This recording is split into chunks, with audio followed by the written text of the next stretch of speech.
Commander Sarah Kane pressed her face against the reinforced viewport of the escape pod, watching in horror as the UES Valiant broke apart in the planet's atmosphere.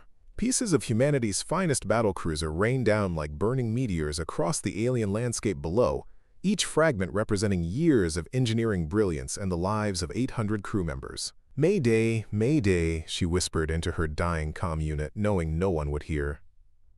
"This is Commander Kane of the Terran Defense Fleet. The Valiant has been destroyed. Survivors planetside on Xerion Prime. Request immediate." The comm unit sparked and went dark. She was alone on a world that intelligence reports had described as uninhabited but potentially hostile. The hostile part, it turned out, had been a massive understatement. Kane checked her survival kit.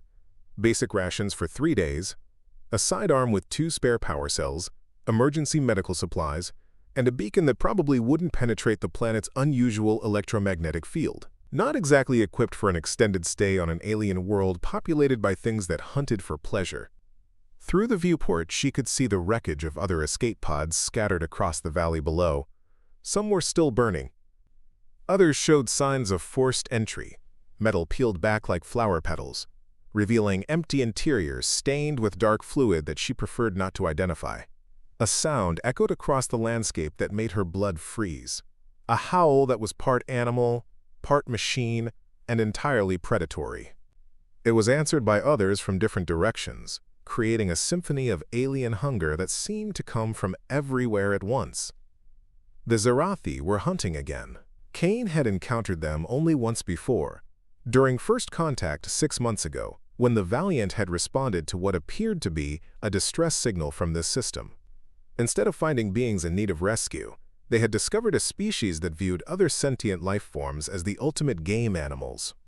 The Zarathi stood nearly 3 meters tall, with elongated limbs that could bend in ways that defied human anatomy. Their skin was a shifting, chromatophore-covered surface that allowed them to blend seamlessly with their environment.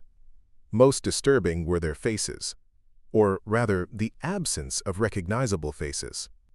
Where humans had eyes, nose, and mouth, the Zarathi had clusters of sensor organs that could track prey across multiple spectrums simultaneously. But their technology was what made them truly terrifying. Each Zarathi wore a biomechanical exoskeleton that enhanced their already formidable hunting abilities. The suits provided enhanced strength, speed, and sensory input, while also mounting an array of weapons designed not to kill quickly but to wound and terrorize prey over extended periods. They didn't hunt for food, they didn't hunt for territory or resources. They hunted because they found the fear and desperation of intelligent prey to be the most exquisite form of entertainment their culture had developed. The first howl was joined by others, closer now. Kane could see movement in the tree line, shapes that flickered in and out of visibility as the Zarathi's camouflage systems adapted to their surroundings. They were surrounding the crash site, preparing for the hunt to begin. Kane grabbed her gear and forced open the escape pod's emergency hatch. The air outside was breathable but carried scents that were alien and unsettling, something like ozone mixed with decay and predator musk. She needed to reach higher ground, find defensible cover, and try to contact any other survivors. As she moved through the wreckage field, she found evidence of what had happened to her crewmates. Blast marks from energy weapons designed to maim rather than kill. Drag marks leading away from forced open escape pods. Most chilling of all, she found Lieutenant Morrison's dog tags hanging from a twisted piece of metal like a trophy, surrounded by claw marks that spelled out symbols in the Zarathi's written language. Her translation implant was still functional, and the symbols made her stomach turn. First blood. The hunt begins. 15 prey animals confirmed viable. Glory to the Pack Alpha. 15 survivors. The Zarathi had cataloged them like inventory. Kane pressed forward, using her military training to move quietly through the alien landscape. The planet's surface was a nightmare amalgamation of crystalline formations and organic structures that seemed to pulse with their own life. Everything was designed to provide cover for predators while exposing prey, natural amphitheaters where the Zarathi could observe their hunts from multiple angles. A scream echoed across the valley, distinctly human and filled with agony. The Zarathi had found their first victim, Kane changed direction, moving toward the sound despite every survival instinct telling her to run in the opposite direction. She was a Terran Defense Fleet officer, and she would not abandon her crew to become entertainment for alien monsters. She found them in a clearing that had obviously been prepared for this purpose. The ground was scarred with blast marks from previous hunts, and the crystalline formations around the perimeter had been shaped into what could only be described as viewing platforms. This was an arena, and the Zarathi were using it to provide the best possible vantage points for watching their prey suffer. In the center of the clearing, Ensign Rodriguez was trapped in what appeared to be an energy net that prevented movement while causing constant, non-lethal electrical shocks. Around him, 5 Zarathi moved in a slowly contracting circle, their biomechanical suits gleaming in the alien sunlight. Kane could hear them communicating in their native language, a series of clicks, hisses, and electronic tones that her translator rendered as hunting commentary. This one shows excellent fear responses. Notice the elevated heart rate and stress hormone indicators. Yes, but poor physical conditioning. It will not provide sport for long. No matter. We have 14 others. Some appear to be warriors. They will last longer. Kane realized she was witnessing the Zarathi equivalent of a nature documentary, except the subjects being studied were human beings, and the goal was to maximize their suffering for the entertainment of the observers. She drew her sidearm, knowing it was nearly useless against Zarathi battle armor, but unwilling to watch a fellow human being tortured for alien amusement. The energy weapon had enough power for maybe 20 shots, and she would need perfect accuracy to have any chance of disrupting the hunt. Before she could fire, the Zarathi suddenly stopped their stalking behavior and turned toward her hiding place with perfect synchronization. Their sensor clusters had detected her presence, despite her attempts at concealment. "Excellent," came the translated voice of what appeared to be the pack leader. A second prey animal reveals itself. This one shows tactical thinking and protective instincts toward its pack members. It will provide superior entertainment value. Kane stepped into the clearing, keeping her weapon trained on the pack leader. "Let him go. Your quarrel is with the defense fleet, not with individual crew members." The Zarathi made sounds that her translator rendered as laughter. "Quarrel? You misunderstand our intentions, human. We have no dispute with your species. You are simply the most interesting prey animals we have encountered in several centuries. Your capacity for hope, despair, courage, and terror provides a richness of experience that our previous hunting stock could not match." Hunting stock? The Veltar provided adequate sport for nearly 2,000 years, until we hunted them to extinction. The HFY lasted only 800 years. They adapted too quickly to our methods and became predictable. But humans show remarkable diversity in their responses to predation. Each individual reacts differently to the same stimuli. Fascinating. Kane felt sick as she realized the implications. The Zarathi weren't just hunting humans. They were studying them, learning their psychological and physiological responses to terror in order to maximize the entertainment value of future hunts. How many species have you driven extinct? 17, if we count only those sophisticated enough to provide true sport. Many more if we include the simpler creatures we used for training purposes. Kane's weapon felt pathetically inadequate in her hands, but she kept it trained on the pack leader anyway. "The Terran Defense Fleet will come looking for us. When they find out what you've done, they will provide even better sport than their advanced scouts," the Zarathi interrupted. "We have already transmitted hunting invitations to 6 other packs throughout the galaxy. Your species' military response will allow us to test our skills against organized, well-equipped prey. The anticipation has generated considerable excitement among our people." The pack leader gestured, and the energy net around Rodriguez intensified, causing him to convulse in agony.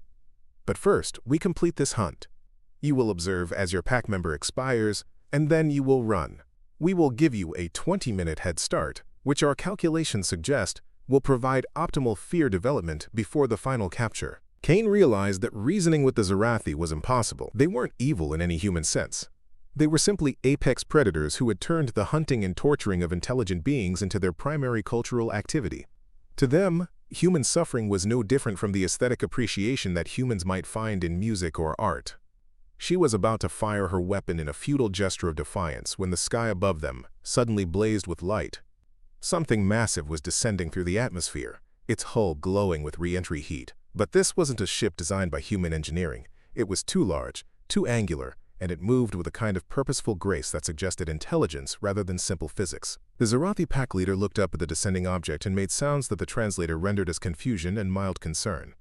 Unscheduled arrival. No other packs reported operations in this system. The object settled to the ground with impossible gentleness for something of its size, and Kane got her first clear look at humanity's most closely guarded secret. The UES Nemesis, prototype dreadnought of the Terran Defense Fleet's Black Operations Division. The ship was unlike anything in the standard fleet. Where human vessels were typically utilitarian and angular, the Nemesis seemed to flow like liquid metal, its hull shifting and adapting to environmental conditions in real time. It was beautiful, alien, and absolutely terrifying. A section of the hull simply dissolved, revealing an interior that seemed to exist in more dimensions than Kane's eyes could properly process. From that impossible space, a figure emerged that made her question everything she thought she knew about human military development. Captain Marcus Webb stepped onto the alien soil, but he was no longer entirely human. His body had been enhanced with technology that Kane couldn't identify. Cybernetic implants that seemed to merge seamlessly with organic tissue, creating something that was more than human, but not quite machine. Kane, he said, his voice carrying harmonics that shouldn't have been possible with human vocal cords. Good to see you survived the crash. Captain Webb? Kane stared at her former academy instructor, trying to reconcile the man she remembered with the enhanced being standing before her. The Nemesis was just a prototype. Command said it wouldn't be operational for another 5 years. Plans change, Webb replied, his enhanced eyes scanning the Zarathi pack with predatory intensity. Especially when we learned that some species view humanity as entertainment.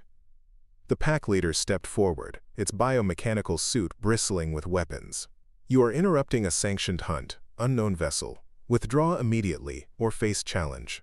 Webb smiled, and Kane realized his teeth had been replaced with something that looked far more functional for violence. Challenge accepted. What followed was the most one-sided battle Kane had ever witnessed. The Zarathi were skilled hunters, enhanced by centuries of technological development and evolutionary pressure. Their biomechanical suits could adapt to any environment. Their weapons could wound without killing to extend the entertainment value of their hunts. And their sensory systems could track prey across multiple spectrums simultaneously. But they had never encountered anything like Captain Webb. He moved faster than Kane's eyes could follow, crossing the distance to the nearest Zarathi in what seemed like a single step. His enhanced limbs struck with force that crumpled biomechanical armor like aluminum foil. When the Zarathi's weapons fired at him, the energy beam simply dissipated against some kind of defensive field that surrounded his body. But it wasn't just Webb's physical capabilities that were overwhelming. It was his tactical intelligence. He seemed to anticipate every move the Zarathi made, countering their pack hunting strategies with individual actions that turned their coordination against them. Within 30 seconds, 4 of the 5 Zarathi were down, their biomechanical suits sparking and failing. The pack leader, trapped and wounded, made desperate sounds that Kane's translator rendered as pleading. Wait, we are protected by galactic hunting accords. Our activities are sanctioned by... Webb reached down and lifted the Zarathi pack leader by what passed for its throat. The only thing you're protected by is the fact that I need you alive to send a message to your people. He enhanced his voice somehow, projecting it across frequencies that the Zarathi communication systems would be able to detect and record. This is Captain Marcus Webb of the Terran Defense Fleet prototype vessel Nemesis. Your species has made a critical error in judgment. Humans are not prey animals. We are apex predators who have temporarily forgotten how to hunt. Consider this a reminder. Webb released the pack leader, who immediately began attempting to flee on damaged limbs. But the captain wasn't finished. Tell your people that the hunting paradigm has shifted. You have 17 species extinctions to account for, and humanity has decided to serve as their proxy for justice. From this moment forward, every time a Zarathi pack begins a hunt, the Nemesis will appear. But we won't be hunting you for sport. The pack leader paused in its retreat. Sensor clusters focused on Webb, with what Kane assumed was confusion. We'll be hunting you for extermination. The message. The recording of Captain Webb's declaration spread through Zarathi communication networks faster than their leadership could contain it. Within hours, every pack leader, huntmaster, and arena operator throughout their territory had seen footage of their most skilled hunters being systematically dismantled by a single enhanced human. But it wasn't just the physical defeat that concerned the Zarathi leadership, it was the implications of what they were seeing. Huntmaster Zekthul studied the tactical analysis for the 15th time, his sensor clusters processing details that made his biomechanical suit's threat assessment systems continuously recalibrate. The human called Webb had demonstrated capabilities that shouldn't have been possible with known Terran technology. His reaction times exceeded Zarathi enhancement limitations. His tactical processing appeared to function at speeds normally associated with artificial intelligence systems. Most disturbing of all, he had seemed to predict Zarathi behaviors with perfect accuracy, suggesting either precognitive abilities or access to comprehensive psychological profiles of their species. Assessment? Zekthul asked his senior tactical analyst. The human's capabilities suggest enhancement beyond anything in our xenobiological databases, came the response. Either Terran technological development has accelerated beyond our intelligence estimates, or this individual represents a completely new category of enhanced being. And the ship he arrived in? Unprecedented. Our sensors could not penetrate its hull composition, and its method of faster-than-light travel appears to operate on principles we don't recognize. It simply appeared in the system without triggering any of our detection networks. Zekthul considered the implications. The Zarathi civilization was built on the premise that they were the galaxy's apex predators, that no other species could match their hunting capabilities. Their entire social structure, their cultural identity, their technological development, everything was focused on the pursuit and capture of intelligent prey. If humanity could produce beings like Captain Webb, if they possessed technology like the Nemesis, then the fundamental assumptions underlying Zarathi society might be incorrect. Orders from the High Hunt Council? He asked. Immediate cessation of all human hunting activities pending full assessment of Terran military capabilities. All packs are to withdraw from human territory and await further instructions. Zekthul felt something his species rarely experienced: uncertainty.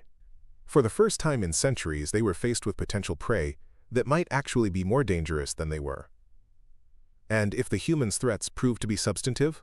If this Nemesis's vessel can indeed track and engage our hunting operations? The tactical analyst's response was delivered with the kind of careful precision that indicated he understood the gravity of the situation. Then we may need to consider the possibility that humanity represents an evolutionary step beyond our own development. That we are no longer the apex predators in this galaxy. Impossible. Perhaps. But the evidence suggests we should prepare for the possibility that for the first time in our species' history, we may become the prey rather than the hunters. The hunt begins. 3 weeks after the incident on Zirion Prime, Captain Webb stood in the command center of the UES Nemesis, studying tactical displays that showed Zarathi positions throughout the galaxy. His enhanced neural implants processed information from sources that officially didn't exist, tracking hunting packs across dozens of star systems. Status report, Lieutenant? He asked his communications officer, whose own cybernetic enhancements allowed her to monitor thousands of channels simultaneously. Zarathi communication networks are showing significant disruptions, sir. Hunting activities have decreased by approximately 70% across their territory. Intelligence suggests they are consolidating their forces in response to our intervention. Webb nodded, his enhanced eyes focusing on a cluster of red indicators in a system near the galactic rim. What about the Veltar refugees? Lieutenant Morrison consulted her displays. The archaeological teams found them, sir. Approximately 50,000 individuals in stasis on a hidden world in the Kepler 442 system. The Zarathi apparently preserved breeding stock for future hunt development. And the Zephi? Similar situation. Roughly 30,000 survivors in various states of technological suppression. The Zarathi have been managing their population levels to ensure optimal hunting experiences. Webb felt something cold and focused settle in his chest. The cybernetic enhancements that had transformed him into something beyond baseline humanity carried certain emotional modifications, but they hadn't eliminated his capacity for righteous anger. The Zarathi weren't just hunters. They were farmers, cultivating intelligent species like livestock to ensure a steady supply of prey for their entertainment. 17 civilizations had been reduced to managed populations, existing solely to provide sport for alien predators. Target assessment, Commander Chen? His tactical officer, whose neural implants interfaced directly with the Nemesis's artificial intelligence systems, displayed a holographic map showing Zarathi operations throughout the galaxy. 237 active hunting installations across 43 star systems. Estimated total Zarathi population of 12 million individuals, with approximately 2 million directly involved in hunting operations. Defensive capabilities? Extensive but specialized. Their technology is optimized for subduing and containing prey, not for military conflict between peer adversaries.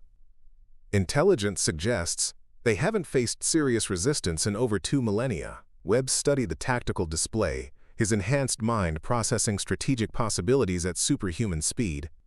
The Zarathi had built their entire civilization around the assumption that they would always be the hunters, never the hunted. Their weapons were designed to wound and terrorize rather than kill efficiently. Their ships prioritized stealth and prey capture over combat effectiveness. They had made themselves powerful within a very narrow specialty, but that specialization had also made them vulnerable. Initiate Operation Predator's End, Webb commanded. We're going to teach the Zarathi what it feels like to be prey animals. The Nemesis began to move, its impossible technology allowing it to traverse distances between star systems in ways that conventional physics couldn't explain. But Webb wasn't just piloting a ship. He was commanding what might have been the most advanced weapon system ever created by human technology. The prototype Dreadnought had been developed in absolute secrecy by the Defense Fleet's Black Operations Division, using technology that had been reverse-engineered from artifacts of unknown origin. The project had required volunteers willing to undergo cybernetic enhancement beyond anything previously attempted, creating human-machine hybrids capable of interfacing directly with systems that operated on principles beyond current scientific understanding. Webb and his crew were no longer entirely human, but they were still human enough to understand the moral implications of what the Zarathi had done to 17 intelligent species. Their first target was a hunting preserve in the Vega system, where Zarathi pack leaders brought their offspring to learn proper stalking techniques using Veltar survivors as training prey. The Nemesis appeared in the system without triggering any sensors, its stealth capabilities rendering it invisible to Zarathi detection systems. Webb observed the hunting preserve through sensors that could analyze targets from light years away, studying the facility's layout and defensive positions. The preserve was built into an asteroid that had been hollowed out and converted into a massive arena complex. Thousands of chambers provided different hunting environments, urban ruins for practicing stealth kills, open plains for testing endurance hunting, maze-like corridors for psychological warfare against trapped prey. In those chambers, Veltar survivors who had once been members of an advanced spacefaring civilization were being used as training targets for young Zarathi learning the art of intelligent prey management. Webb felt his enhanced emotional systems register something that might have been called rage, if rage could be perfectly controlled and channeled into tactical precision. "Full assault configuration," he ordered. "No survivors." The Nemesis dropped its stealth field and revealed its true nature. The ship's hull flowed like liquid metal, reconfiguring itself from exploration vessel to combat platform. Weapons systems that existed in folded space manifested in normal reality, bringing to bear firepower that could have eliminated entire fleets of conventional warships. But Webb wasn't interested in destroying the facility quickly. The Zarathi needed to understand what terror felt like from the prey's perspective. The first attack disabled the asteroid's shields and communications systems, trapping the Zarathi inside their own hunting preserve. Then Webb began hunting them, using their own facility's layout against them. He materialized inside the asteroid, using technology that the Nemesis's science officers couldn't fully explain, appearing in the facility's control center like a nightmare made manifest. The Zarathi operators, accustomed to observing hunts from positions of complete safety, suddenly found themselves face-to-face with something that moved faster than their enhanced reflexes could track. Webb didn't kill them immediately. Instead, he disabled their biomechanical suits and left them trapped in the same maze-like chambers they had constructed for tormenting other species. "Attention Zarathi personnel," his enhanced voice echoed through the facility's communication system. "You are now the prey animals. The hunt has begun. You have 30 minutes to reach the emergency evacuation pods. Any individual found still within the facility after that time will be terminated. What followed was the first time in Zarathi cultural memory that members of their species experienced the pure, helpless terror of being hunted by something more capable than themselves. Webb tracked them through their own maze, using their facility's sensors to observe their panic responses, their desperate attempts to hide, their growing realization that they were completely outmatched by a predator that understood their psychology better than they understood themselves. He had studied the records of every hunt they had conducted, analyzed the techniques they used to maximize their prey's fear and desperation. Now he turned those same techniques against them, allowing them to glimpse hope before snatching it away, herding them toward apparent safety that proved to be another trap. 28 minutes after the hunt began, the surviving Zarathi reached the evacuation pods and fled the asteroid, broadcasting desperate warnings about the enhanced human who had turned their own hunting preserve into a killing ground. Webb let them go. They would carry the message to their people. The paradigm had shifted, and humanity was no longer willing to be prey. But the psychological warfare was only the beginning. Over the following months, the Nemesis appeared at Zarathi hunting installations throughout the galaxy, systematically dismantling their operations and freeing the survivors of species they had driven to near extinction. Each attack was precisely calculated to inflict maximum psychological damage while demonstrating humanity's overwhelming tactical superiority.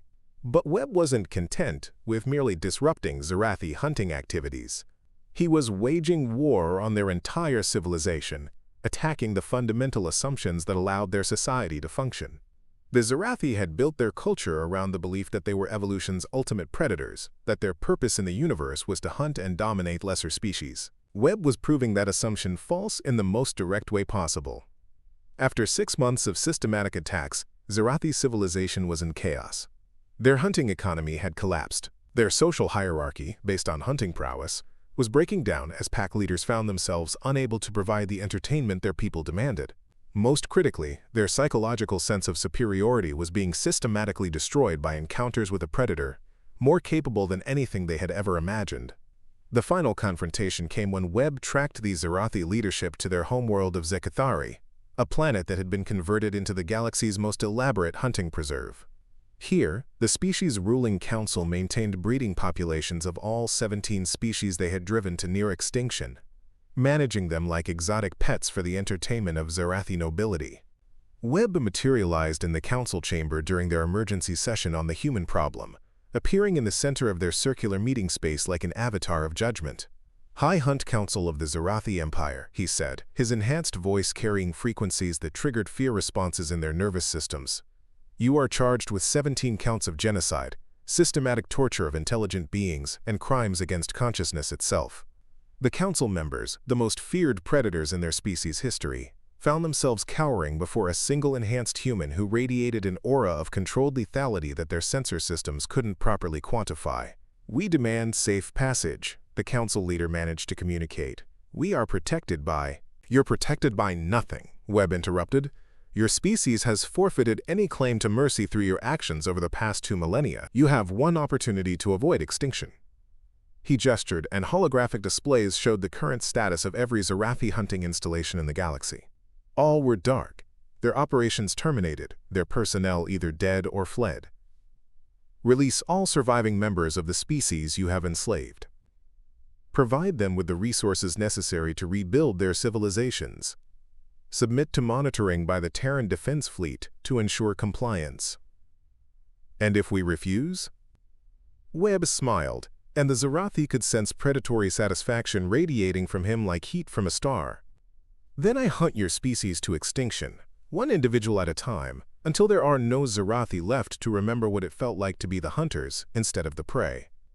The silence that followed was the first time in recorded Zarathi history that their leadership had experienced absolute helpless fear.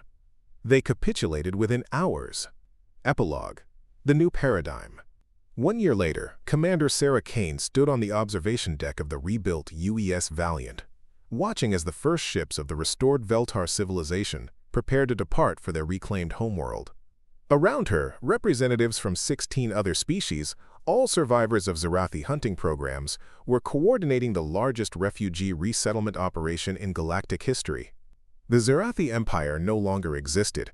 Their hunting installations had been converted into rehabilitation centers for the species they had tormented. Their technology had been repurposed for peaceful exploration and resource extraction.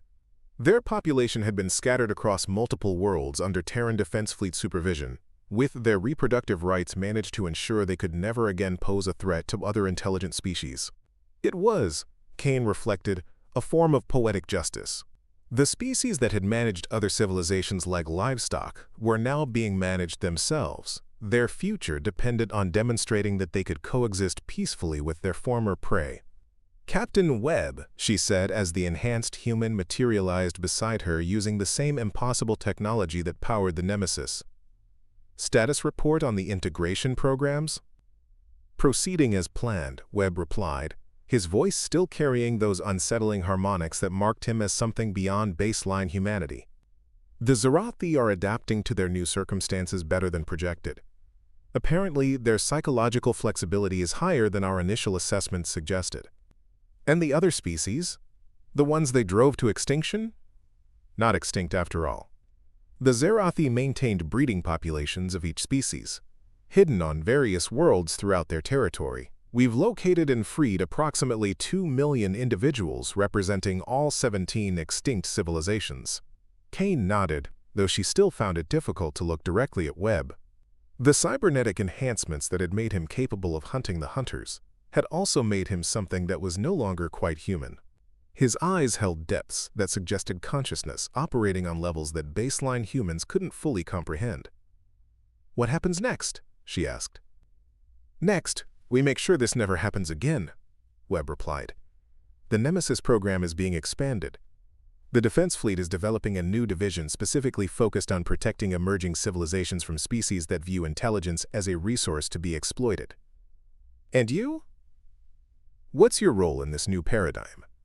Webb was quiet for a long moment, his enhanced gaze focusing on something beyond the viewport. "I hunt the things that hunt thinking beings. It's what I was made for." Kane felt a chill at the casual way he described his purpose. The technologies that had created Captain Webb and his crew were beyond anything in the standard fleet inventory, reverse-engineered from artifacts that officially didn't exist. Whatever Webb had become, he was humanity's answer to cosmic predators, a being designed to ensure that no species would ever again view humans or any other intelligent life as prey animals. "The Zerathi learned an important lesson," Webb continued. "They thought they were apex predators because they had never encountered anything more dangerous than themselves. But predation is just one survival strategy among many.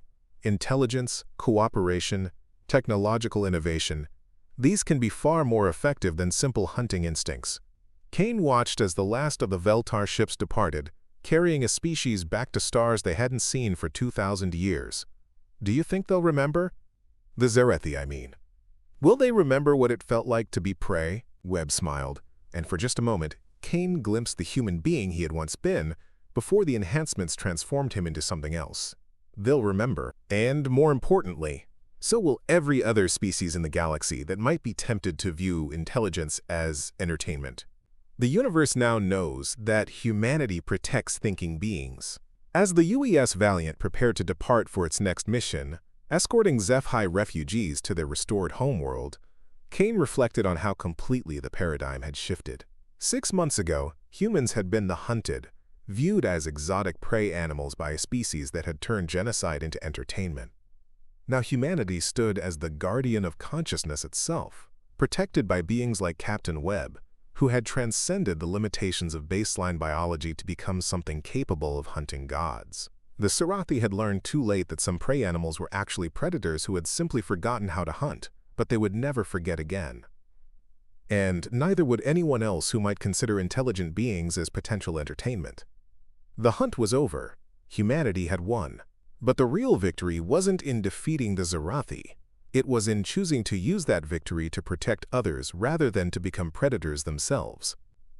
In the end, that choice made all the difference between evolution and extinction. 3 months after the Zerathi capitulation, something new began appearing on the sensors of exploration vessels at the galaxy's rim. Ships that didn't match any known configuration, moving in patterns that suggested they were observing rather than exploring. Captain Webb received the first reports, while the Nemesis was escorting a convoy of liberated Veltar refugees to their homeworld. The enhanced systems that allowed him to interface directly with the ship's consciousness immediately flagged the anomalous readings as potentially significant. "Analysis?" he asked Lieutenant Morrison, whose cybernetic enhancements allowed her to process data from thousands of sensors simultaneously. "Unknown vessel configurations detected at 17 different locations along the galactic perimeter," she reported. "Ships are maintaining position at extreme sensor range, just close enough to observe our activities, but far enough away to avoid detailed scanning." Webb studied the tactical displays, his enhanced mind processing the implications. "Duration of observation? Continuous for the past 72 hours. They've been tracking our convoy since we departed the Zarathi rehabilitation facility at Zakthari." Commander Chen, whose neural implants interface directly with the Nemesis's artificial intelligence, looked up from his analysis station with concern. "Captain, the AI is detecting patterns in their movement that suggest coordination across multiple star systems. Whatever these ships are, they're operating as part of a larger network." Webb felt his enhanced threat assessment systems activate, flooding his consciousness with tactical possibilities and risk evaluations. The Zarathi had been defeated, their hunting operations dismantled, but their collapse might have attracted the attention of other entities who viewed intelligent life as a resource to be managed. "Communications attempts? None initiated by the unknown vessels," Morrison replied. "They appear to be in passive observation mode only." "Then let's change that," Webb decided. "Alter course to intercept the nearest observer. Full stealth approach." The Nemesis shifted its configuration, flowing from escort vessel to hunter, as its impossible technology rendered it invisible to conventional sensors. Webb felt the ship's consciousness merge with his own enhanced awareness, creating a hybrid human-machine intelligence capable of processing information across dimensions that baseline humans couldn't perceive. As they approached the unknown vessel, Webb began to understand that they were dealing with something unprecedented. The observer ship appeared to be constructed from crystalline materials that shifted between different states of matter, creating a hull that was simultaneously solid, liquid, and gaseous depending on the viewing angle. "Sensor analysis?" he asked. "The vessel appears to exist in multiple dimensional phases simultaneously," Chen reported, his voice tight with concern. "Our instruments are detecting it in normal space, but also registering quantum signatures suggesting it extends into at least 6 additional dimensions." "Life signs? Unknown. The dimensional phasing is interfering with our biological sensors." Webb made a decision that would have been impossible for a baseline human to execute. Using the cybernetic interfaces that connected him to the Nemesis's quantum systems, he projected his consciousness directly toward the unknown vessel, attempting to initiate contact through methods that transcended conventional communication. The response was immediate and overwhelming. "Greetings, Evolved One. We are the archivists of the Cosmic Library.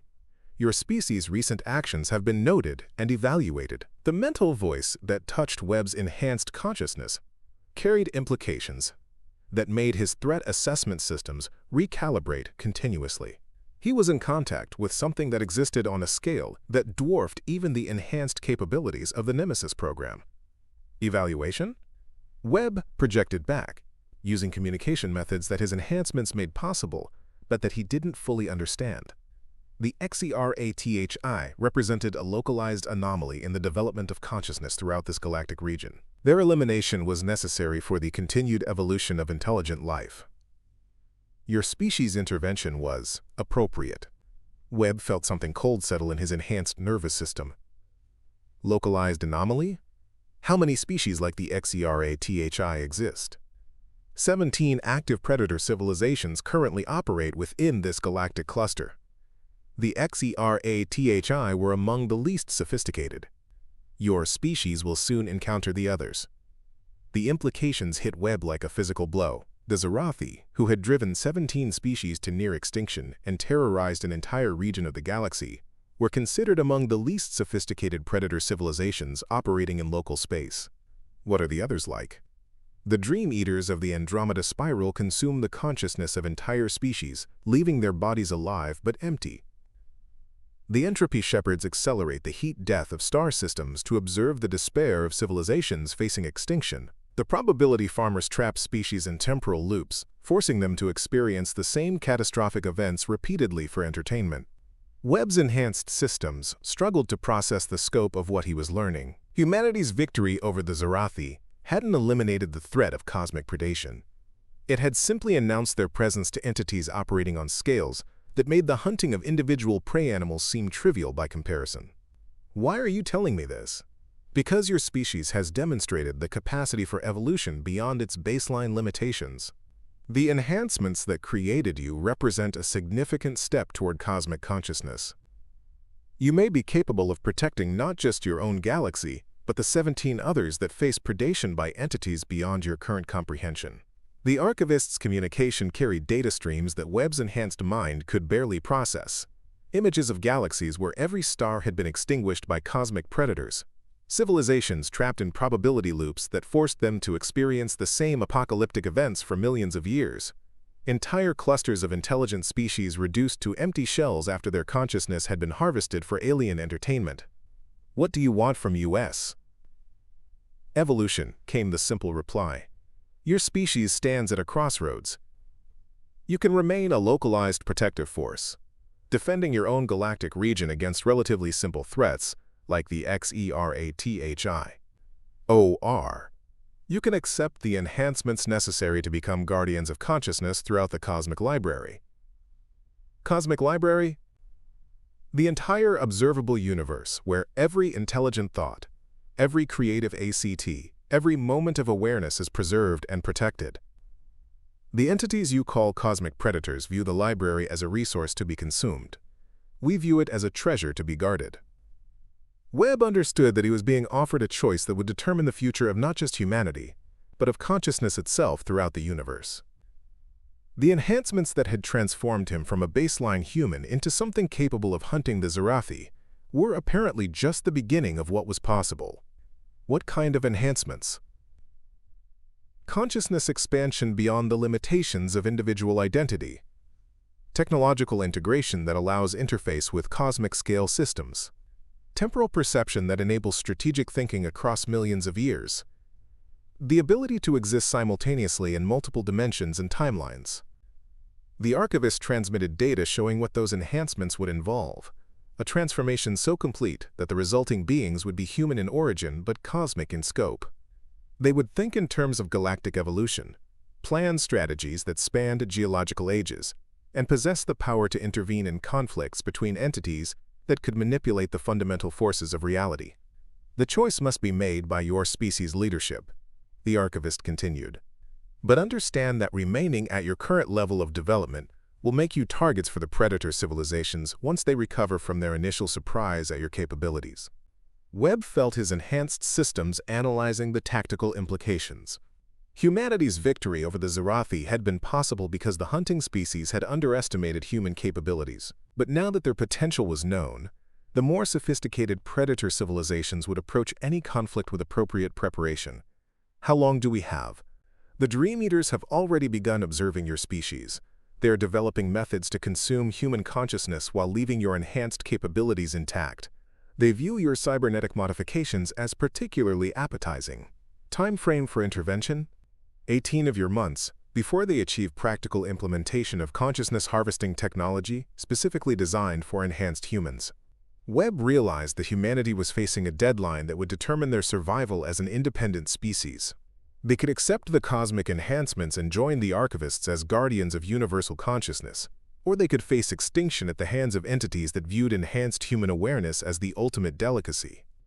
What happens to our individual identity if we accept the enhancements? Individual consciousness expands to encompass cosmic awareness but does not disappear. You would remain yourself, but yourself would become something capable of thinking on scales that currently exceed your comprehension. The communication ended abruptly as the archivist's vessel phased completely out of normal space-time, leaving the Nemesis alone with the most important decision in human history. Webb called for an immediate conference with Defense Fleet Command, knowing that the choice they made in the next few months would determine whether humanity evolved into something capable of protecting consciousness throughout the universe. or became the next exotic meal for cosmic predators operating on scales that made the Zarathi look like simple animals. The Council of Evolution, the emergency session of the Terran Defense Fleet's highest command council, convened in a location that officially didn't exist, a space station hidden in the quantum foam between dimensions, accessible only to those with cybernetic enhancements capable of perceiving folded spacetime. Fleet Admiral Sarah Chen, whose own enhancements were less extensive than Webb's but still far beyond baseline human capabilities, studied the data from his encounter with the archivists with growing alarm. 17 active predator civilizations, she said, her enhanced vocal cords allowing her to communicate across frequencies that could convey complex emotional undertones. And the Zarathi were among the least sophisticated. The implications are clear, said Dr. Elizabeth Morrison, chief scientist of the enhancement programs that had created the Nemesis crew. Our victory over the Zarathi was essentially a training exercise. The real threats operate on cosmic scales. General Marcus Rodriguez, commander of the Defense Fleet's conventional forces, leaned forward with concern. What are our current capabilities against these Dream Eaters? Webb activated holographic displays showing the comparative analysis his enhanced systems had compiled. Negligible. The Dream Eaters can consume consciousness without physical contact, operating across interstellar distances. Our current enhancements protect against conventional predation but not against entities that can literally eat thoughts. And the timeline? 18 months before they perfect consciousness harvesting technology specifically designed for enhanced humans, Webb replied grimly. After that, our cybernetic modifications become a liability rather than an advantage. Admiral Chen studied the tactical projections with the kind of cold analysis that her enhancements made possible. Options. 2, Webb said simply. Accept the cosmic enhancements offered by the archivists and join them as guardians of universal consciousness. Or face extinction at the hands of predators operating on scales we can't currently comprehend. What do we know about these archivists? Asked Dr. Morrison. How do we know their offer isn't another form of predation disguised as protection? Webb had been preparing for that question. Because they could have simply harvested us already if that was their intention. The consciousness projection technology they used to communicate with me could have easily consumed my enhanced awareness if they had wanted to. Instead, they provided information and offered choice. That could be a more sophisticated hunting strategy, General Rodriguez pointed out. Make the prey believe they're being offered salvation while actually being prepared for consumption. Webb's enhanced systems suddenly detected quantum signatures identical to the Dream Eaters throughout the station. The archivists had been farming human consciousness all along. The last thing he heard before his awareness was consumed was the sound of cosmic laughter echoing across 17 galaxies. The end.